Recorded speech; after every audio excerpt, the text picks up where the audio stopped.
So once again a very good morning to all of you. हमने last class में discussion किया था about the meaning of principle. हमने पढ़ा था प्रिंसिपल क्या होता है उसके बारे में। फिर हमने पढ़ा प्योर साइंस प्रिंसिपल और मैनेजमेंट प्रिंसिपल में क्या कंपैरिजन है। फिर हमने पढ़ा मैनेजमेंट प्रिंसिपल और मैनेजमेंट टेक्निक्स में क्या डिफरेंसेस है।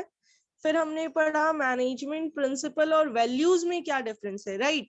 Then after we have discussed the 7 features of managerial principles. 7 features हमने पढ़े थे जिसके अंदर हमने पढ़ा था that the principles are universal in nature, that the principles of management are simply general guidelines.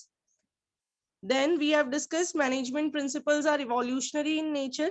Then these are flexible, these are behavioral, these are based on cause and effect relationship. And the last one, that the management principles are contingent. Now we are skipping one topic in the sequence, importance and significance of managerial principle. ये topic मैं आपको अभी नहीं करवा रही हूँ, importance and significance अभी नहीं करवा रही हूँ। Reason being that कि जब तक हमें प्रिंसिपल्स नहीं आते होंगे तब तक हम उसकी इंपॉर्टेंस को नहीं पढ़ पाएंगे, राइट। पहले हमें पता होना चाहिए कि प्रिंसिपल्स क्या होते हैं, तभी हम विद एग्जांपल ये पढ़ पाएंगे कि इन प्रिंसिपल्स की इंपॉर्टेंस क्या है। तो पहले हम शुरुआत करेंगे हेनरी फ्योल के प्रिंसिपल्स से। तो देखते हैं हेनरी फ्योल कौन थे and what was his contribution in the field of management, the most important personality Henry Fayol. और इनका कंट्रीब्यूशन इतना बड़ा है कि इन्हीं की वजह से आज हम ये पूनम गांधी पढ़ रहे हैं। हमारे जो चैप्टर 4 to 8 है पॉज डीसी, वो चैप्टर्स वो कंसेप्ट्स देने वाले इंडिविजुअल हेनरी फ्योल ही थे। तो फ्योल कौन थे और फ्योल का क्या कंट्रीब्यूशन था, इसको स्टार्ट कर रहे हैं। कुछ पॉइंट्स आपको यहाँ पे हाईलाइट करने होंगे क्योंकि आपके एग्जामिनेशन पॉइंट ऑफ व्यू से काफी इंपॉर्टेंट है। Just have a look. Henri Fayol was born in Turkey in 1841। आपको ईयर याद रखना है, हेनरी फ्योल का बोर्न ईयर याद रखना है आपको, it was 1841। Then after he got a degree in mining engineer in 1860 and started working as an engineer in a coal mining company. आपको याद रखना है कि उनको डिग्री मिली थी माइनिंग इंजीनियर की in the year 1860 and he started working as an engineer in a coal mining company. उन्होंने engineer के फॉर्म में काम करना शुरू कर दिया, right, in the age of 19 years only. आगे देखिए, इन 1888 he was promoted as a managing director of company. 1888 में हेनरी फ्योल का प्रमोशन हो गया था, उनको माइनिंग कंपनी में इंजीनियर की वर्किंग पोजीशन से प्रमोट करके मैनेजिंग डायरेक्टर बना दिया था। आगे देखिए, ये बहुत इंपॉर्टेंट है, ये फ्योल की हिस्ट्री से रिलेटेड पॉइंट है जो यहाँ पे मेंशन हुआ है। Have a look. At that time यानी 1888 के टाइम पे company was in the situation of insolvency. Company loss की सिचुएशन में थी, ऑलमोस्ट इंसॉल्वेंट होने वाली थी। He accepted the challenge. Insolvent हो रही है उस टाइम पे, उसको मैनेजिंग डायरेक्टर बना दिया। आप सोचिए, टॉप लेवल मैनेजमेंट टीम में बैठा दिया। उसने इस चैलेंज को एक्सेप्ट किया and he applied his managerial techniques to bring out the company from the situation and he succeeded. यानी उसने 1888 में इस चैलेंज को एक्सेप्ट किया और इसने इस कोल माइनिंग कंपनी को इस इंसॉल्वेंसी की सिचुएशन से बाहर निकाला। कैसे बाहर निकाला? By applying his managerial technique. जब वो रिटायर हुआ 30 years के बाद तो कंपनी एक लीडिंग कोल स्टील कंपनी बन चुकी थी और इस कंपनी का एक स्ट्रॉन्ग फाइनेंशियल बैकग्राउंड था। ठीक है, तो हमने क्या बात की? हमने बात की कि हेनरी फ्योल थे कौन। हेनरी फ्योल एक सिंपल इंजीनियर थे, माइनिंग इंजीनियर। कब बॉर्न हुए? 1841 में। डिग्री कब मिली? 1860 में। उसके बाद initially he started working as a engineer, then after he was promoted किस पोजीशन पे? मैनेजिंग डायरेक्टर की पोजीशन पे। ईयर याद रखना है 1888। ठीक है, अब उस टाइम पे क्या था? 1888 के टाइम पे कंपनी की सिचुएशन बहुत क्रिटिकल थी। हेनरी फ्योल ने उस क्रिटिकल सिचुएशन से कंपनी को बाहर निकाला। और कैसे निकाला? अपनी मैनेजरियल टेक्निक्स और प्रिंसिपल्स को अप्लाई करके। आगे देखिए, major contributions of Henry Fayol. Highlight कर लीजिए that Fayol is known as father of management studies and thoughts अगर आपको सिंपल पूछ ले who is father of management, your answer will be Henry Fayol. यानी ये जो मैनेजमेंट चैप्टर आप पढ़ रहे हैं, मैनेजमेंट से रिलेटेड पॉज डीसी आप पढ़ेंगे, इसका जो फादर है वो है Henri Fayol. He has given the concept of management, right. आगे देखिए, पूरा नाम है father of management studies and thoughts. क्यों है ये नाम? Just have a look. ये भी बोर्ड का 3 मार्क का इंपॉर्टेंट क्वेश्चन बनता है, डायरेक्ट क्वेश्चन बनता है ये। Reason number first, he has made a distinction between technical and managerial skill। फेओल ने कहा कि जब भी आपको ऑर्गेनाइजेशन में काम करवाना है, आपको 2 तरीके के स्किल होल्डर्स की जरूरत पड़ेगी। एक कैटेगरी होगी जो टेक्निकल काम संभालेगी और एक कैटेगरी होगी जो मैनेजरियल एक्टिविटीज संभालेगी। Can we relate the sentence with the working of our school? Definitely yes। एक कैटेगरी है जो क्लासेस ले रही है, वो सारा काम मैनेज कर रही है, टेक्निकल वर्क, टेक्निकली हो गया क्योंकि सब्जेक्ट रिलेटेड नॉलेज होनी चाहिए और वो सारी चीजें। और एक टीम है जो स्कूल का मैनेजमेंट संभाल रही है, जो डिसाइड कर रही है कब कैसे एग्जाम्स लेने हैं, कब कैसे रिजल्ट्स पब्लिश करने हैं, कब कैसे टाइम टेबल सेट करना है, राइट। तो ये जो डिस्टिंक्शन है कि एक टेक्निकल नेचर का वर्क होता है और एक मैनेजरियल नेचर का वर्क होता है, ये डिस्टिंक्शन बनाया हेनरी फ्योल ने, ये हमें बताया फ्योल ने। Wait for a second, just give me a second.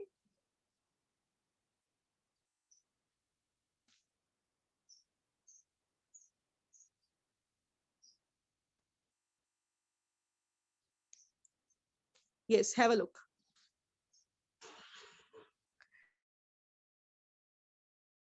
Second most important contribution क्या था? It was giving the 5 main functions of management। Pause DC जो 5 functions है जो हम पढ़ते हैं मैनेजमेंट के, वो 5 functions हेनरी फ्योल ने ही दिए थे। It means he has given the 5 main functions of management। Then after, just have a look on third point. He has given 14 principles of management which act as guideline for managers to perform managerial activities। इन्होंने 14 principles दिए management के। इन 14 में से almost 12 principles ऐसे हैं जो हम अपनी डेली लाइफ्स में अप्लाई करते हैं। ऑलमोस्ट 12 प्रिंसिपल्स में आपको पता चलेगा कि ये कुछ नया नहीं है। These are the things which we are applying in our daily life और ये सब कुछ हमारी लाइफ से रिलेटेड है। तो देखिए आगे हम इन प्रिंसिपल्स को स्टार्ट करते हैं। बिफोर दैट यहाँ तक की लर्निंग कर लीजिए की पॉइंट्स के साथ। Point number 1, Henry Fayol, born year 1841। Point number 1, born year of Fayol 1841। Point number 2, his occupation, a mining engineer, and he got this degree in 1860, not 1960, 1860. Then in 1888, he was promoted as the managing director of coal mining company. Then he has converted the company into an insolvent one to a successful one in his working duration, right? Then after his contributions, 3 contributions. Number 1, distinction between technical and managerial activities. Number 2, 5 important functions of management. And number 3, 14 important principles of management. Now just have a look on the next one. Principles developed by Fayol। Henry Fayol ने जो principles दिए, the most important topic and the most easiest topic। Principle number first, Fayol ने कहा division of work का principle है।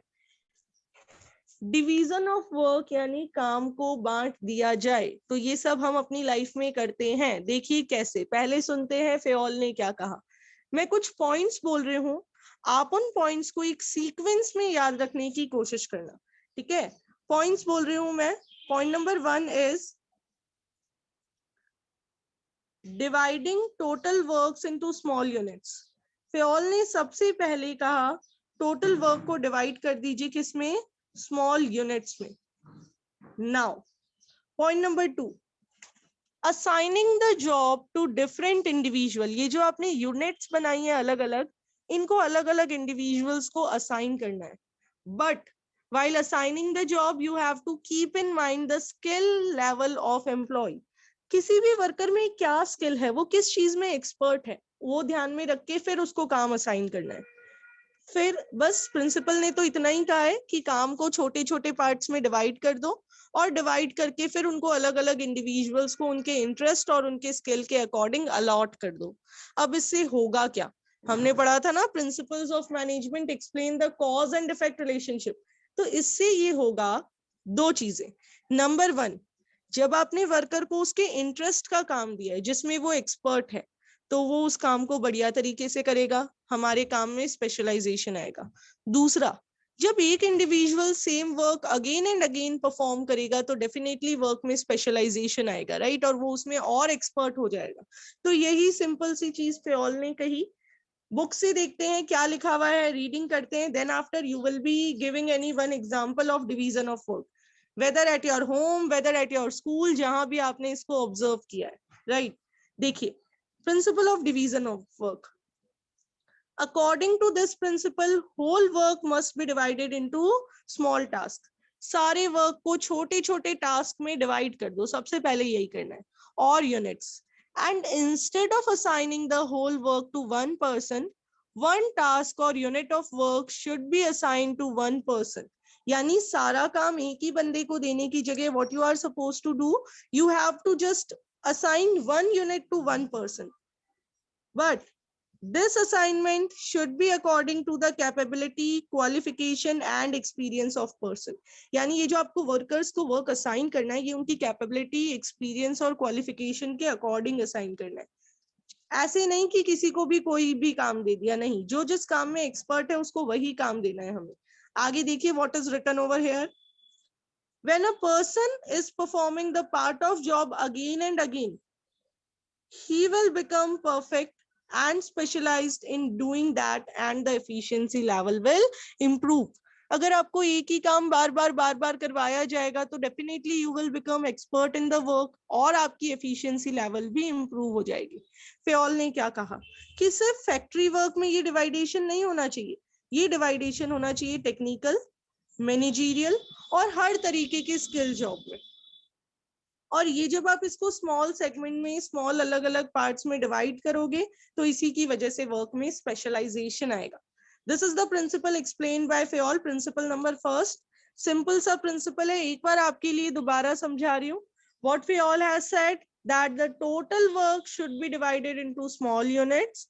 After dividing the work, different units should be given to different individuals according to their skills and qualifications। ये इतना तो principle का explanation है। Then after, what will be the positive impact? When a worker will perform same work again and again, he will become specialized and work efficiency level will improve। Okay, now who will explain the example given here? You simply have to read these two lines and explain it. Raise your hands, be quick.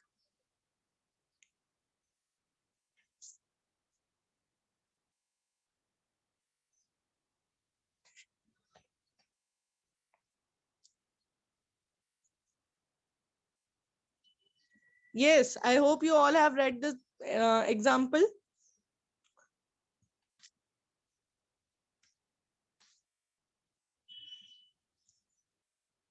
Yes, Vahini will explain. Ma'am, bank one, right? Yes, this one only. Ma'am bank में basically ये दिया हुआ है कि एक cash receive कर रहा है, एक कैश दे रहा है और एक पासबुक में एंट्री कर रहा है, एक लोन के लिए है और एक एफडी क्रिएट करने के लिए है। वैसे ही वहां पर हर काम को अलग अलग लोगों में डिवाइड करा गया है और ऐसे ही बैंक जो है वो एफिशिएंटली वर्क कर रहा है, सारे वर्क अपने आप मतलब टाइम पे कर पा रहा है और ठीक से कर पा रहा है। Correct one. What they have done, they have just divided the work. Total work bank का क्या है? मैनेज करना, राइट। उसमें बहुत सारी चीजें आ जाती है, लोगों की डिपॉजिट्स मैनेज करना, उनको लोन देना, उनकी एफडी करना, ऐसे बहुत सारी चीजें आती है। So they have simply divided the complete work into small units, then they have given these units to different individuals so that the bank is working efficiently. Okay, now let's just take an example of your school. हम बात करते हैं आपकी school में 12th commerce को run करना है। Can this work be divided into small units? क्या 11 12 की क्लासेस को रन करने का ये जो काम है इसको हम डिफरेंट यूनिट्स में बांट सकते हैं? Definitely yes. अगर मैं कॉमर्स हटा दूं, सिर्फ 11 12 की बात करूं, तो पहले हम इसको डिवाइड कर देंगे 3 स्ट्रीम्स में, फिर हम स्ट्रीम में भी सब डिवीजन कर देंगे। साइंस में मेन सब्जेक्ट हम डाल देंगे फिजिक्स, केमिस्ट्री, बायोलॉजी। कॉमर्स में डाल देंगे accountancy, economics and business studies. और ह्यूमैनिटीज में हम डाल देंगे हिस्ट्री, पॉलिटिकल एंड जियो, या फिर इकोनॉमिक्स, जो भी वहां पे आ रहा है, राइट। अब ये काम हो गया डिवाइड, मेन सब्जेक्ट्स हो गए डिवाइड। अब जो पर्सन जिस सब्जेक्ट में एक्सपर्ट है उसको अपॉइंट किया जाएगा फॉर परफॉर्मिंग द ड्यूटी। और जब वो एक ही सब्जेक्ट बार बार पढ़ाएगा, सालों से पढ़ाएगा, तो एक्सपीरियंस के साथ उसके स्किल्स और कैपेबिलिटीज इंप्रूव होंगे। और इस इंप्रूव्ड स्किल और कैपेबिलिटी का डायरेक्ट इफेक्ट होगा रिजल्ट पे, राइट। तो ये सेम चीज है डिवीजन ऑफ वर्क, हम अपने घर पे भी करते हैं। किसी दिन गेस्ट आने वाले होते हैं तो सारा काम डिवाइड हो जाता है। हो सकता है भैया जो है वो बाहर का सारा सामान लेके आए, उसको मैनेज करे। हो सकता है आपको घर में मम्मी की किचन में हेल्प करनी पड़े। हो सकता है किसी एक को काम दे दिया कि घर को प्रॉपर वे में अरेंज कर देना है, किसी को काम दे दिया कि गेस्ट को एंटरटेन करना है। तो ऐसे अलग अलग पार्ट्स में वर्क डिवाइड हो जाते हैं। तो it means the principle is applicable in our lifes also. आगे देखिए positive effects of this principle, अगर हम इसको फॉलो करते हैं तो क्या बेनिफिट्स होंगे। इफेक्ट नंबर 1, काम में स्पेशलाइजेशन आएगा। दो रीजन है स्पेशलाइजेशन के। रीजन नंबर 1, हमने काम पर्सन को उसकी क्वालिफिकेशन के अकॉर्डिंग दिया। एक इंडिविजुअल को वही काम दिया है जिस काम में वो एक्सपर्ट है। तो जब क्वालिफिकेशन के अकॉर्डिंग दिया तो स्पेशलाइजेशन आएगा। फिर ये कह रहे हैं एफिशिएंसी इंप्रूव होगी, यानी वेस्टेज नहीं होगी। ये क्यों होगा? क्योंकि एक ही पर्सन सेम काम बार बार कर रहा है। जब वो बार बार करेगा, रिपीटेड बेसिस पे करेगा, तो उसको आइडिया हो जाएगा कैसे रिसोर्सेज को यूज करना है, और यहाँ पे रिसोर्सेज का वेस्टेज नहीं होगा। अब देखिए कॉन्सिक्वेंसेज ऑफ वॉल्यूशन, अगर ये प्रिंसिपल फॉलो नहीं होता है तो क्या कॉन्सिक्वेंसेज रहेंगे। पहला, एफिशिएंसी नहीं रहेगी। हर बार एक न्यू इंडिविजुअल कोई काम करेगा तो वेस्टेज होगी, राइट। क्योंकि फर्स्ट टाइम हम कोई भी काम करते हैं तो वो उतना प्रॉपर नहीं हो पाता है, उसमें रिसोर्सेज वेस्ट हो जाते हैं। सेकेंड वन, कोई स्पेशलाइजेशन नहीं आएगा काम में। एंड थर्ड वन, हो सकता है एक ही काम दो बार हो जाए, हमने प्रॉपर वे में डिवाइड ही नहीं किया। घर पे कोई फंक्शन ऑर्गेनाइज होने था, काम डिवाइड ही नहीं हुआ, किसको बाहर से मिठाई लेके आनी है ये डिवाइड ही नहीं हुआ। तो पापा भी ऑफिस से आते वक्त मीठा लेके आ गए, और भैया को पता चला कि गेस्ट आ रहे हैं तो भैया भी क्या कर रहे हैं, मिठाई लेके आ जाते हैं। तो अगर डिवीजन नहीं होगा तो हो सकता है डुप्लीकेशन हो। इससे बेटर पहले ही कांटेक्ट करके वो लोग क्या करेंगे, डिवाइड कर लेंगे कि मिठाई मैं ले आऊंगा, दूसरे स्नैक्स जो लाने हैं वो तुम ले आना, right. Now if you are having any doubt in this principle you can ask me. We have completed the first principle of management given by Fayol, that is division of work, the simplest principle, right? No doubts? That's great. Now have a look. एक case study दी हुई है आपके लिए। Manager of ABC Limited does not allocate work as per the capability of worker. Which principle is violated? Allocate नहीं कर रहा है, यानी लोगों को divide करके assign नहीं कर रहा है। तो कौन सा principle है? Obviously division of work, right? Second one is your task. Simple सा है, हो जाएगा। Answer division of work ही है क्योंकि उसके just बाद में given है। Have a look on second one, authority and responsibility. Again the important one. This is also something we are applying in our daily life. ठीक है, अप्लाई करके ही इसको प्रॉपर वे में यूज किया जा रहा है। देखिए एकदम न्यू है आपके लिए। सबसे पहले इस वर्ड का मीनिंग समझते हैं। अथॉरिटी वर्ड का क्या मीनिंग होता है, और फिर समझेंगे रिस्पॉन्सिबिलिटी वर्ड का क्या मीनिंग होता है, right. Have a look. Authority means power to take decision. जब भी ऑर्गेनाइजेशन में मुझे कोई डिसीजन लेने की पावर दे दी गई है तो उस पावर को कहा जाएगा authority in the words of management. अगर मुझे आपकी क्लास में एंटर होके क्लास के बच्चों से होमवर्क रिसीव करने का और उस होमवर्क को चेक करने का पावर दे दिया गया है तो ये पावर है अथॉरिटी। अगर मुझे आपके टेस्ट का सिलेबस डिसाइड करने का पावर दे दिया गया है तो ये पावर है अथॉरिटी। अगर मुझे आपका एग्जामिनेशन पेपर सेट करने की पावर दे दी गई है तो ये पावर है authority, right. So authority means power to take decisions in organisation. Responsibility की बात करते हैं। अगर मुझे आप सभी को 12th का बढ़िया रिजल्ट देने की रिस्पॉन्सिबिलिटी दे दी गई है, मेरे ऊपर ऑब्लिगेशन है कि जो जो बच्चे यहाँ पे पढ़ रहे हैं उन सब बच्चों को आपको सेटिस्फाई करना है, सबको सारे कंसेप्ट्स एक्सप्लेन करने हैं और एक अच्छे रिजल्ट की तरफ मोटिवेट करना है। तो आपका रिजल्ट लाना विल बी माय रिस्पॉन्सिबिलिटी। तो इसको लैंग्वेज में बोलेंगे obligation to complete the job assigned on time. मुझे जो जॉब मिली है उसको कंप्लीट करना, टाइम पे कंप्लीट करना, इसकी जो ऑब्लिगेशन है उसे रिस्पॉन्सिबिलिटी कहेंगे। फॉर एग्जाम्पल मुझे अपॉइंट किया गया तो मेरे ऊपर रिस्पॉन्सिबिलिटी रही दैट